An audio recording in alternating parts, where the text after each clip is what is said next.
The American dream. It's a concept we've all heard about. But what if the real American dream was built on the back of a 17-year-old Mexican immigrant who started his journey in a dangerous mine? Today, we're diving into the extraordinary life of Gustavo González Villavicencio. That's quite an intriguing opening. Can you tell us more about how Gustavo's journey began? Well, it all started in Cananea, Sonora, where a teenage Gustavo took his first steps towards his American dream. At just 17, he began working in the notoriously dangerous Buena Vista del Cobre mine. Can you imagine the courage it must have taken for a kid that age to face such perilous conditions day in and day out? That's incredibly brave. I mean, at 17, most of us are worried about prom dates, not risking our lives in a mine. How long did he work there before making his way to the United States? Gustavo spent about 4 years in that mine before he finally managed to cross the border at 21. But here's where it gets interesting. Obtaining his immigration documents cost him between $8 and $12, which doesn't sound like much until you realize that's equivalent to about $145 to $215 in today's money. It really puts into perspective the financial hurdles immigrants faced, even back then. Wow, that's a significant sum for a young immigrant. So, what happened once he finally made it to the United States? I imagine life wasn't exactly a walk in the park. Oh, you're absolutely right. Life in the U.S. was far from easy for Gustavo. He and his sister Maria stayed with an aunt, and they often had only 2 boiled eggs to eat throughout the day. Gustavo worked in agriculture, harvesting various fruits and vegetables while Maria helped with household chores. It's a stark reminder of the hardships many immigrants face when they first arrive in a new country. That sounds incredibly challenging. How did Gustavo manage to stay positive in such difficult circumstances? Well, that's one of the most remarkable aspects of Gustavo's character. Despite these hardships, he performed every task with pleasure and enthusiasm. He had an unshakable character and a willingness to help others without complaints or bitterness. You know, it's like the saying goes, when life gives you lemons, make lemonade.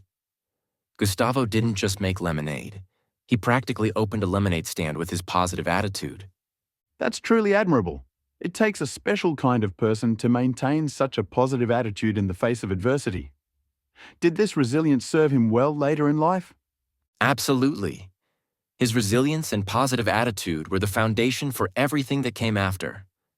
Now let's fast forward a bit to when Gustavo met his future wife, Guadalupe. Their love story is quite charming and speaks volumes about the kind of man Gustavo was. Oh, I love a good love story. How did they meet? Picture this. Gustavo, now 27 years old, and Guadalupe Morales, an 18-year-old from Guadalajara, getting to know each other in Ensenada, Baja California. Guadalupe would go out every morning to water her garden, and she noticed that Gustavo began to pass by regularly. It's such a simple yet sweet beginning. But here's the kicker, they both initially thought the other was married. Well, that's a classic misunderstanding if I've ever heard one. So how did they finally figure out they were both single? It wasn't until they finally struck up a conversation that they realized they were both single. Their friendship slowly blossomed into something more. They shared dreams and hopes, laughter and confidences. But what really stands out is how Gustavo's generosity shone through even in their courtship. He secured a job for Guadalupe's younger brother, Carlos, as a driver at the electricity company where he worked. That gesture speaks volumes about his character. That's incredibly thoughtful. It seems like Gustavo never forgot where he came from and always looked out for others. How long did they date before getting married? They took their time getting to know each other. 5 years after they met, on December 29, 1934, they got married. Gustavo was 32, and Guadalupe was 23. Their story is a beautiful reminder that love can flourish in the most ordinary circumstances. That's a lovely story. Did they start a family right away? They did indeed start a family, and it grew to be quite large. Gustavo and Guadalupe were blessed with 5 children: Guadalupe, Francisca, Gustavo, Maria del Socorro, and Luis Emmanuel. Each was born in different parts of Baja California and grew up in a home filled with love, values, and teachings imparted by their devoted parents. 5 children. That must have been quite a handful. How did Gustavo manage to provide for such a large family? Gustavo worked tirelessly to ensure his family's well-being. He had a career as an electrician with the Baja California Electricity Company and was part of the team that electrified areas like Rosarito and Playas de Tijuana. His daughter Francisca recalls how he would spend long periods in camps while working to bring electricity to Baja California. It's fascinating to think about how Gustavo, who started his journey in a dangerous mine, ended up bringing light to entire communities. That's quite a transformation. It's like he went from working in the darkness of the mines to literally bringing light to people's lives. How did he balance this demanding work with family life? Well, it wasn't easy, but Gustavo made sure to balance his professional responsibilities with his role as a father and husband. He would return home every weekend with a bag of dirty clothes, which had to be washed quickly for his return to the camp on Monday or Tuesday.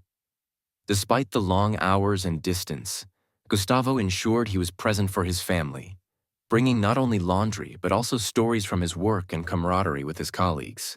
It's impressive how he managed to maintain that connection with his family despite the demands of his job. Was the family able to live comfortably on his salary? Yes, his work was well paid, ensuring his family never lacked anything. Their home was one of abundance, filled with blessings. But Gustavo's character wasn't just about providing financially. He was also known for his strict rules, especially regarding his daughter's appearance. For instance, makeup, painted nails, and red dresses were forbidden.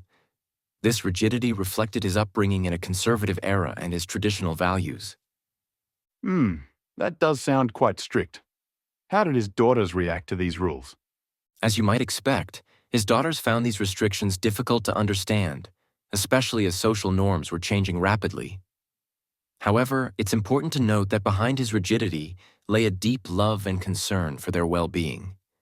His strictness was a manifestation of his desire to protect them in a world he saw as full of dangers and temptations. That's an interesting perspective. It's easy to judge from our modern viewpoint, but it seems Gustavo's rules came from a place of love and concern. Exactly. And despite these rules, Gustavo always sought the best for his children. He instilled values of respect, responsibility, and honesty, teaching them to value integrity above all else. Over time, his children understood that their father's rules were rooted in profound love and genuine concern for their future. It's fascinating to see how Gustavo's life experiences shaped his parenting style. From his early days as a young immigrant to becoming a family man, his story is truly a testament to resilience and love. Absolutely. And let's not forget about the house they built on 5th Street in the Libertad neighborhood of Tijuana. This adobe house became the center of many family stories and a symbol of their unity and love. With the help of his brother Jesus, they built a home with 2 bedrooms, a living room, a kitchen, a dining room, and an outdoor bathroom. Despite its simplicity, this house became a warm and welcoming home, filled with laughter, dreams, and the love of a united family. That sounds like a real labor of love. It's amazing how Gustavo managed to create such a warm home environment despite all the challenges he faced. Indeed it was. And you know, Gustavo's story is a powerful reminder of the immigrant experience, the importance of family, and the impact one person's determination can have on generations to come. His life teaches us that no matter the challenges, love and mutual support can transform any house into a true home. It certainly does. Gustavo's journey from a young, ambitious immigrant to a loving father and grandfather is a powerful reminder of the strength of the human spirit and the enduring power of family love. Well said. As we wrap up this episode, I think we can all take a moment to reflect on the lessons from Gustavo's life, the importance of perseverance, the power of family bonds, and the impact of unconditional love. His story serves as an inspiration to us all, reminding us that our lives, no matter how ordinary they may seem, can have an extraordinary impact on those around us and on future generations. That's a perfect way to sum it up. Gustavo's life story is a testament to the resilience of the human spirit and the transformative power of love and dedication. It really makes you think about the unsung heroes in our own families, doesn't it? Absolutely. And on that note, we encourage our listeners to reflect on their own family histories and the unsung heroes in their lives. Who knows what incredible stories of resilience and love you might uncover? Until next time, this is Gen FM, bringing you stories that matter and reminding us all that every life has a story worth telling.